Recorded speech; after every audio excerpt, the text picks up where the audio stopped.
welcome us as cosmic citizens into the Galactic Confederation of Free Planets. Where do the Illuminati receive their knowledge? Well, I would use the famous jokes and stories about Tesla and Edison. According to Edison, invention was 95% perspiration and 5% inspiration. According to Tesla, the way Tesla was doing his inventions, he would have 95% inspiration and probably 5% perspiration. Tesla will get a vision. All he has to do is put the vision into paper. Then he has to take the paper to the engineers to put it into metal in the shop. A little fine-tuning here and there, and the device works. This is the usual mode through which information and know-how is channeled from the extraterrestrial and even higher levels of existence to our planet. The know-how is given, and we are left to put it into our crude terrestrial engineering and manufacturing methods. That's why the crude anti-gravity saucers of the 1880s, 1890s were made with rivets. Giant cannons were used to fire the first anti-gravity devices toward the moon. Later on, in the early 1900s, more advanced technologies were used, but always the technology would follow up with our terrestrial one. Why are there two totally different scientific and engineering realities on the planet? Why the mass consumption engineering culture is 50 to 100 years behind the secret culture developed by the Illuminati? I have always had this very big question, very big puzzle in front of me. This is the Promethean dilemma for me. How come that with these incredibly good intentions to elevate the scientific and technological level of our civilization, we end up with the very negative and dismal results of all of these efforts? My feeling is that basically that is the major mode through which the, should I call it the independent angelic presence on the planet, is trying to corrupt the scientific and the political minds of the elite of our planet with visions of grandeur, with technologies that are too far ahead, possibly for our spiritual and moral development, and that are very dangerous, that can explode any minute and basically bring the end of our civilization, as has happened for dozens of times on our same planet. Again, information coming to us from many extraterrestrial revelations about previous illuminated efforts to speed up the evolution on the planet that ended up in very brutal, violent nuclear wars. The Illuminati have an agenda that would probably not be accepted in a normal, open voting system by the majority of the population on the planet. The creation of a new master race with hybridization, experiments done with animals. The first hybrids were done in German concentration camps 50 years ago, and there are people that have seen documentary films about living, walking, breeding hybrids between humans and animals. Creation of a new master race under illuminated guidance, and probably away from a package of genetic material that was introduced on the planet through an intervention by the Trinity.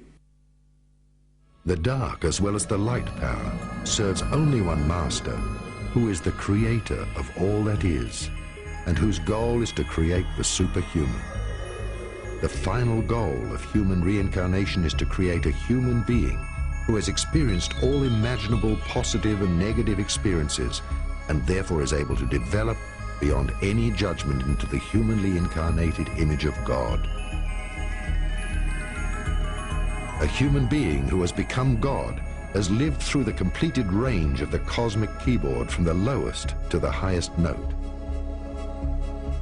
God does not judge. He shines on his creations like a sun, on the flowers or the weeds, or on his being. The experiment of duality has come to an end, and the planet Earth is an ascending planet onto which the Creator himself incarnates in the shape of human beings.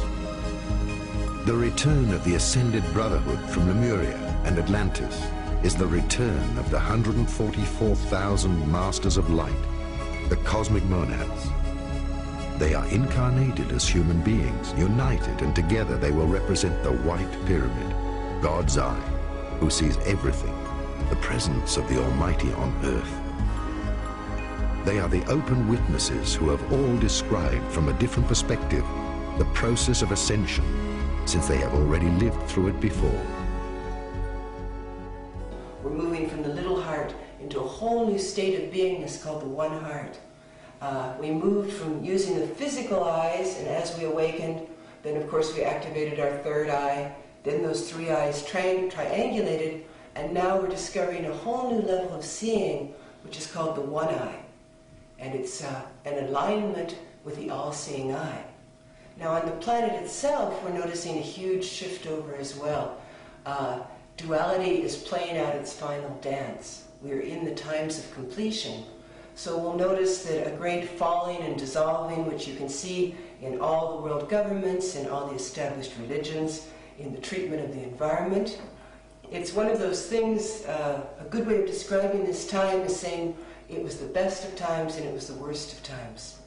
We're feeling that outgoing pull of duality, and we're feeling that huge, powerful wave of the love of oneness coming in. Within the doorway of the 1111, there are 11 gates.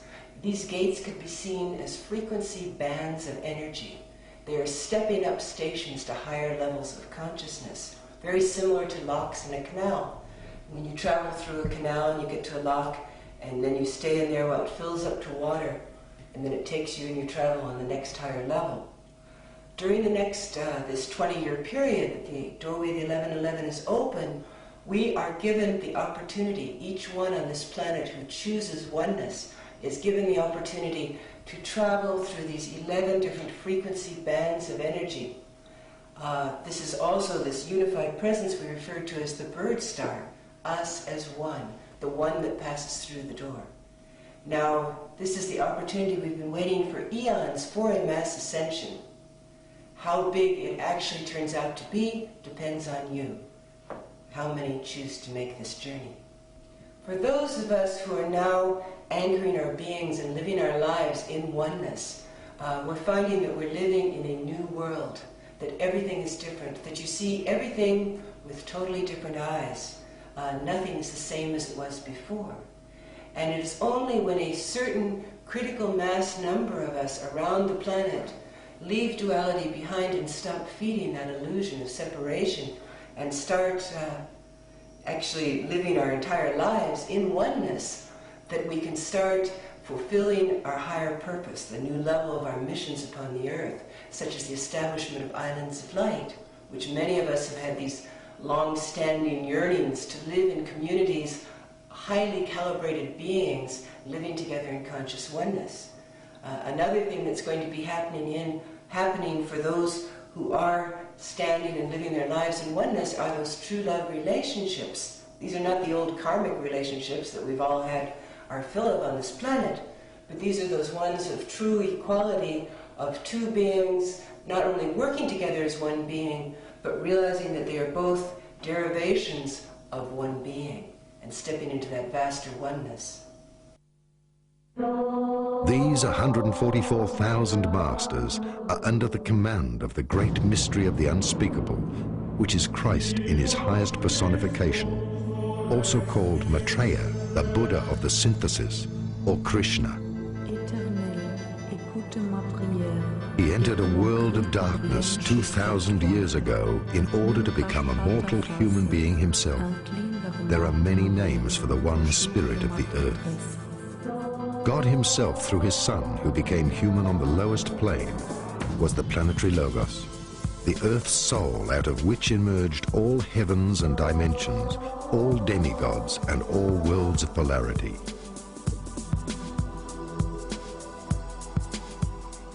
After the worlds of polarity in all their dimensions had further separated from him, he incarnated as a human being in order to overcome the separation. Until then, all heavens and gods existed subject to the law of polarity. They were only partial realities on higher levels. Now, all demigods, in order to dissolve their half-truths, have to incarnate.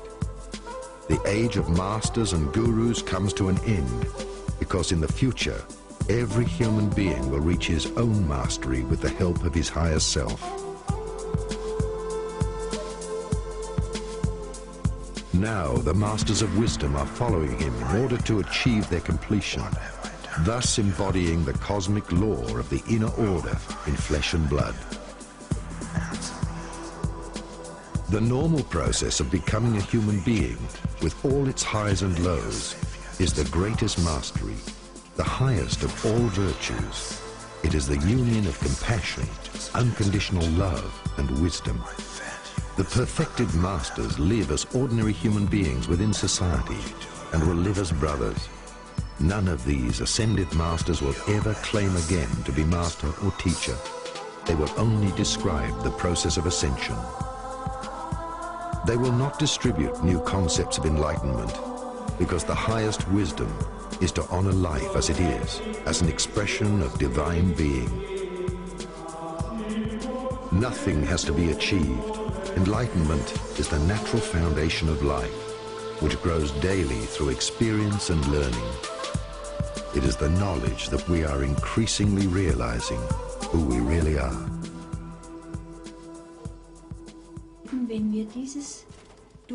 When we have resolved this duality of being, for better or for worse, things will be seen differently. Every challenge on this earth, which I personally, along with every human being, must endure, is seen as an opportunity. We should indeed love it unconditionally and even be thankful. This also applies to pain, illness and other chaotic situations on this earth. There is a purpose, and that is all important. We need to look at things differently. It is man who makes judgment. In time and space, or in this unity of all living things, all is God-given. Everything has a purpose. A purpose. If we listen carefully, we will hear it again. It is his purpose. It is his life. In Zeit und Raum geschehen oder in dieser Einheit mit allem Leben ist alles Gott gewollt, hat alles seinen Sinn. Wenn wir genau hin. In the knowledge of the unity of life, or I could refer to it again as grace, there is no positive or negative. We judge the value ourselves, that is, it doesn't exist at a particular level, but our consciousness must develop beyond that. We must no longer look for the good or the not so good. All the darkness, the shadow and light will be arranged in a God consciousness. Everything good and not so good, everything will be arranged. God is the principle, and through him it is possible. We should no longer look at a person to see if he is good or not so good. I see the perfection of God in every person, in all life. Of course, the terminology, the development from God, varies. We do not have a right to direct, not even a right to raise it. Our duty is to glorify God. This unity, this principle of life, which offers perfection, which glorifies, and which sees him in everything. This is the bridge. I would say in the dimension of light, in a new world or in a new house of the Father. This is the only possible way. We must develop beyond ourselves. Verpflichtung ist es, Gott zu verherrlichen. Diese Einheit, dieses Lebensprinzip der Vollkommenheit anzubeten, zu verherrlichen und in allem zu sehen. Das ist die. My personal experience of Christ consciousness is that on this earth, man receives the light from the Father through Christ, his only begotten Son. He then surrenders himself to God in humility and servitude. This is unlike Buddhism, which says that there is no need to reason, not to come into contact with shadows, because karma will gather there again. I do not see it this way. I must embrace all life which I encounter, and I must serve my neighbour in a state of consciousness. This is once again what is referred to as the washing of the feet. We must sacrifice ourselves for our neighbours, and should it be his or her wish, or should we say his or her circumstance, then also elevate him or her to the throne. This is serving in the vineyard of the Father, and this is how I see it.